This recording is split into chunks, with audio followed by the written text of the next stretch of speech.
On pourrait presque les confondre avec des cailloux, de petits morceaux de polystyrène issus des plaques d'isolation du chantier du Calypso.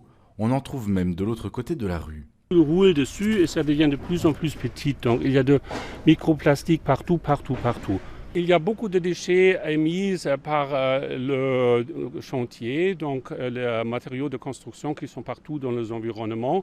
Et c'est un problème parce que le frigolite, l'isolant, ça se disperse avec le vent, la voiture roule dessus et ça devient irrécupérable.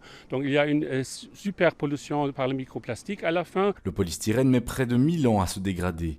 Ce riverain, un habitué du parc sportif des Trois-Tilleuls, a déjà contacté plusieurs fois la commune, sans résultat satisfaisant. Il y a ces chantiers qui en principe est bien pour rendre la piscine plus énergiquement efficace, mais il y a beaucoup de déchets sauvages qui sont dispersés par ce chantier. Ça donne un très mauvais exemple aux citoyens. Comment veut la commune encourager un comportement respectueux de l'environnement par ses citoyens si ça se présente comme ça? Pour le gestionnaire communal du site, des déchets de ce type sont difficilement évitables. En cas d'épisode de grand vent, vu que les plaques d'isolation doivent parfois être découpées, le fait que certains morceaux à certains moments s'échappent du chantier, mais de nouveau, quand on regarde les quantités qu'il y a sur le chantier et qu'on compare aux quantités qui se retrouvent sur le trottoir, on est à du 0,01% de la quantité, quoi.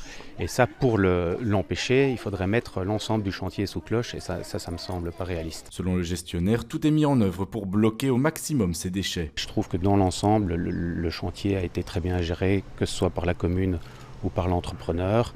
Ils ont été attentifs à cela et même je comprends que les riverains soient attentifs eux aussi de leur côté à ce genre de détails, mais je ne pense pas qu'ils aient réellement subi de grosses nuisances. Le chantier devrait être terminé pour l'inauguration de la piscine le 28 juin.